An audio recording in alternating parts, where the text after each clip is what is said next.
पाकिस्तान की करते हैं, जहां हमने आपको सबसे पहले कल यह खबर बताई थी कि सबकी नजरें यूएई पर रहेगी, क्योंकि अरब इमारात के अंदर दो मुल्कों के वज़राए खारजा यानी भारत और पाकिस्तान के वज़राए खारजा है। वहीं पर यूएई में 3 रोजा कॉन्फ्रेंस का बाज़ाब्ता तौर पर आगाज हो गया है। यूएई अथॉरिटी की तरफ से 3 रोजा कॉन्फ्रेंस का आगाज हो गया है। भारत और पाकिस्तान के वज़राए खारजा लगातार आमने सामने हैं, और लेकिन कल पहला दिन था, रस्मी मुलाकात भी न हो पाई है। ये हमें बड़ी खबर इस वक्त मिल रही है कि पहले दिन रस्मी मुलाकात भी नहीं हो पाई है, और तीसरे मुल्क की सालसी यानी अमन को आगे बढ़ाने के लिए जो तीसरे मुल्क की सालसी है, पाकिस्तान के वजीर खारजा का बड़ा बयान आया है, जिसमें उन्होंने इसका खैर मकदम किया है। पाकिस्तानी फॉरेन मिनिस्टर की तरफ से बयान आया है, जिसमें उन्होंने कहा कि तीसरे मुल्क की सालसी का जो रोल है ये काबिल तारीफ है। अगर बरसगीर की दो बड़े मुल्क भारत और पाकिस्तान,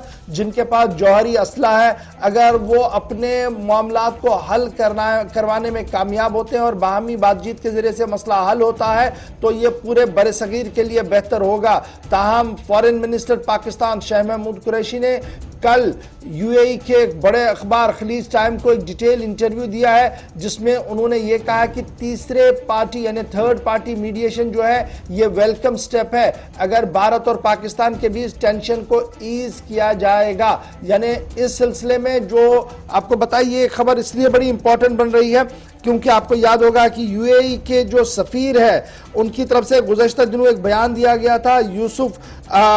जो यूएस के अंदर सफीर है यूसुफ अल अबैती, उनकी तरफ से एक बयान जारी करते हुए ये साफ कर दिया गया था कि यूएई अबू धाबी में जो है वो यूएई जो है वो लगातार दोनों मुल्कों के बीच सफारतकारी के जरिए से मसले को हल करने के मुतमनी है और अमल और पीस टॉक को आगे बढ़ाने की कोशिश कर रहा है। उन्होंने खुद इस बात का एतराफ़ किया था। उससे पहले आपको याद होगा कि मुख्तलिफ खबरसा इदारों की तरफ से भी इस तरीके की खबरें जो है सामने आ रही थी, और ये भी खबर सामने थी कि नेशनल सिक्योरिटी एडवाइजर पाकिस्तान और national security adviser Bharat Ajit Doval के बीच में मुलाकात भी हुई, और वो भी तीसरे मुल्क के अंदर ही हुई थी। और इस तरीके से ये कॉन्फ्रेंस जो है, अगरचे ये सहरोजा कॉन्फ्रेंस दुबई के इक्तिसादी मामलात और दीगर अमूरात से मुतल्लिक बुलाई गई है, ताहम दोनों मुल्कों के वज़राए खारजा और वज़राए खारजा के साथ फुल फ्लेज्ड टीम होना इस बात की अक्कासी कर रहा है कि अगर वज़राए खारजा नहीं भी मिलेंगे, लेकिन टीम के अंदर कुछ ना कुछ बात जरूर हो सकती है जो शायद दरपर्दा मुज़ाकरात का एक हिस्सा हो सकती है। इसलिए इस बात को काफी अहम माना जा रहा है, और पहली बार पाकिस्तान ने अब इस बात की तस्दीक की है कि यूएई बराबर इस मामले पर नजर रख रहा है और यूएई की सालसी को काबिल कबूल भी माना जा रहा है। क्योंकि इससे पहले आपको याद होगा कि शाह महमूद कुरैशी जो वज़ारत खारजा पाकिस्तान है, उनसे जब यह सवाल पूछा गया था सहाफ़ियों की तरफ से कि क्या तीसरे मुल्क की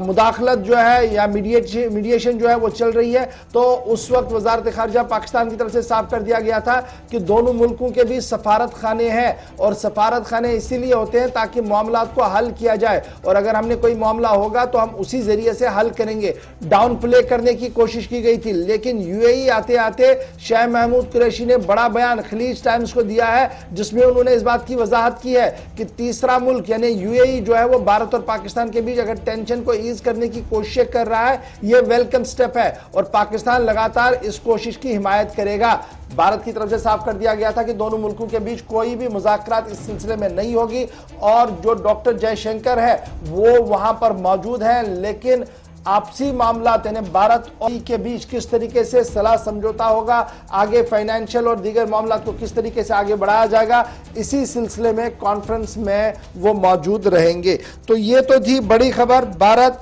पाकिस्तान के हवाले से कि क्या कुछ शाह महमूद कुरैशी ने कहा है। और आज का दिन काफी इंपॉर्टेंट माना जा रहा है, क्योंकि माना जा रहा है कि आज